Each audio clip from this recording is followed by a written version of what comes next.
फ़लस्तीन और इजराइल की जंग के दरमियान युद्धबंदी यानी सीज़ फायर की कोशिश हो रही है। अमेरिका दिखावे के लिए हाथ पैर मार रहा है। हालांकि वो एक तरफ इजराइल के साथ मजबूती के साथ खड़ा है, उसके बावजूद वो फॉर ए शॉर्ट वाइल युद्ध विराम की बात कर रहा है। लेकिन इजराइल के प्रधानमंत्री बेंजामिन नेतन्याहू ने इसको यकसर मुस्तरद कर दिया है। नेतन्याहू ने यह कहा है कि जब तक वो अपने हॉस्टेजेस को रिलीज नहीं करवा लेंगे तब तक वो युद्धबंदी नहीं करेंगे, और अमेरिका को दो टोक जवाब दिया है। लेकिन यहाँ पर सवाल यह है कि क्या इजराइल की इतनी हिम्मत है कि वो अमेरिका को इस तरीके से दो टोक जवाब दे सकता है और अमेरिका जो कहे इजराइल उसको इनकार कर दे? क्या ये पॉसिबल है? तो इसको समझने के लिए हमने पूरा एक वीडियो बना रखा है, अगर आप चाहें तो यहाँ देख सकते हैं। हम लास्ट में उसका पॉपअप दे देंगे और ये देख लेंगे कि अमेरिका की आखिर क्या मजबूरी है कि वो इजराइल की हर हाल में हिमायत करता है। क्योंकि इजराइल एक ऐसा देश है जहाँ पर यहूदियों की जनसंख्या ज़्यादा है और वो बहुत ज़्यादा पावरफुल हैं। वो और सी बात है कि वो अमेरिका ही के दम पर पावरफुल हैं, लेकिन अमेरिका में यहूदियों की संख्या कम नहीं है। मैं बात कर रहा हूँ कि अमेरिका में गर्चे यहूदियों की संख्या सिर्फ और सिर्फ 6 मिलियन यानी 60 लाख है, जिसको अगर देखा जाए तो 2.4 आंकड़े के हिसाब से परसेंटेज में बनता है। लेकिन वो इतने ज़्यादा पावरफुल हैं पैसे के एतबार से, माली एतबार से, कि अमेरिका की सरकार को वही कंट्रोल करते हैं। और इसके साथ ही साथ जो एवांजेलिकल क्रिश्चियंस हैं अमेरिका में, जो प्रो ज्यूज़ माने जाते हैं, प्रो इजराइल माने जाते हैं, उनकी बड़ी संख्या है अमेरिका में। तो इसी वजह से अमेरिका की कोई भी सरकार इजराइल के खिलाफ बिल्कुल नहीं जा सकती है। यानी इजराइल के प्रधानमंत्री अगर कहेंगे अमेरिका की सरकार को कि तुम उठ जाओ तो वो उठ जाएगा, कहेंगे तुम बैठ जाओ तो बैठ जाएगा। कुल मिला के ये कहें कि अमेरिका इस वक्त छटपटा रहा है, परेशानी के आलम में है। हालांकि अमेरिका ही ने इजराइल को पाला पोसा है, बड़ा किया है, मजबूत किया है, लेकिन अमेरिका कभी कभी खुद भी इग्नोर कर दिया जाता है।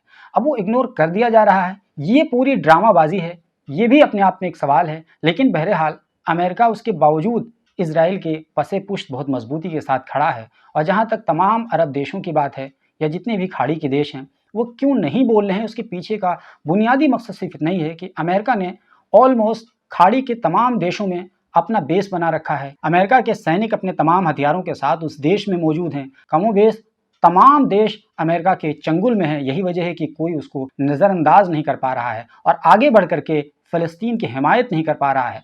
पैसे से मदद कर दे रहा है, डॉलर और रियाल से मदद कर दे रहा है, सब कुछ, लेकिन वो बढ़ करके सैन्य मदद नहीं कर पा रहा है। उसकी बेसिक वजह यही है कि अमेरिका चढ़ दौड़ेगा इन तमाम हालात के बावजूद, क्योंकि अमेरिका की मजबूरी यह है कि वो किसी भी सूरत में इजराइल को, यहूदियों को नाराज़ नहीं कर सकता है, वरना अमेरिका की सरकार पलट जाएगी या कम अज़ कम आने वाले दिनों में उसकी सरकार नहीं बनेगी।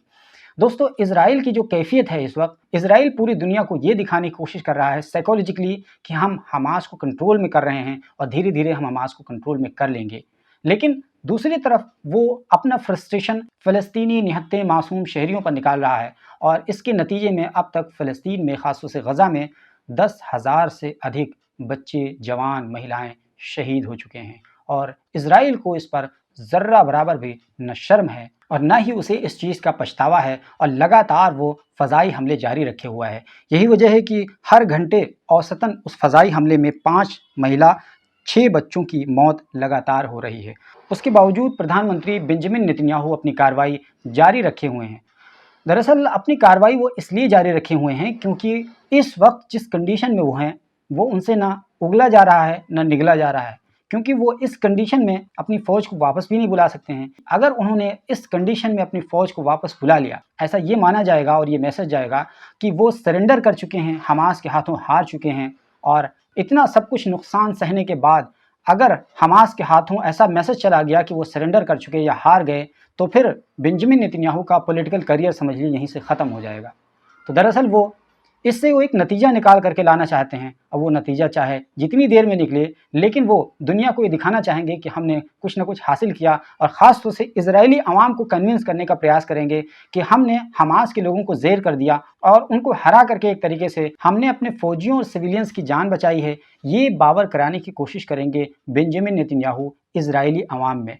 लेकिन अभी चूँकि ऐसा कोई बावर करा नहीं सकते हैं, इस वक्त हालत ख़राब है, तो इसी वजह से वो चाहते हैं कि कुछ दिनों के बाद किसी न किसी नतीजे पर जब हम पहुँचें तब हम अपनी आवाम को ये बता पाएंगे। तो दरअसल इजरायली प्रधानमंत्री बेंजामिन नेतन्याहू की अमेरिका को भी ठुकराने के पीछे का बुनियादी मकसद यही है कि दरअसल उनका पॉलिटिकल करियर दांव पे लगा हुआ है और वो किसी भी सूरत में अपना पॉलिटिकल करियर दांव पर नहीं लगाना चाहते हैं। दोस्तों, गज़ा की सूरत हाल काफ़ी ख़राब है। दुनिया के कई सारे देश फ़लस्तीनी अवाम की मौत पर अफ़सोस का इज़हार करते हैं, लेकिन अगर किसी को शर्म नहीं आती है, तो अरब हुक्मरानों को शर्म नहीं आती है। यही वजह है कि एक तरफ गज़ा में चीखती माँओं और बच्चों की तस्वीरें नज़र आती हैं, दूसरी तरफ सऊदी अरब में रक़्स व सुरूर की महफ़िलों की भी तस्वीरें नज़र आती हैं। दोस्तों, इस पूरे घटना पर आपको क्या कुछ कहना है? कमेंट बॉक्स खुला हुआ है, आप ज़रूर बताइए और हमारे चैनल पर पहली बार आए हैं तो प्लीज़ ज़रूर सब्सक्राइब कर लीजिए।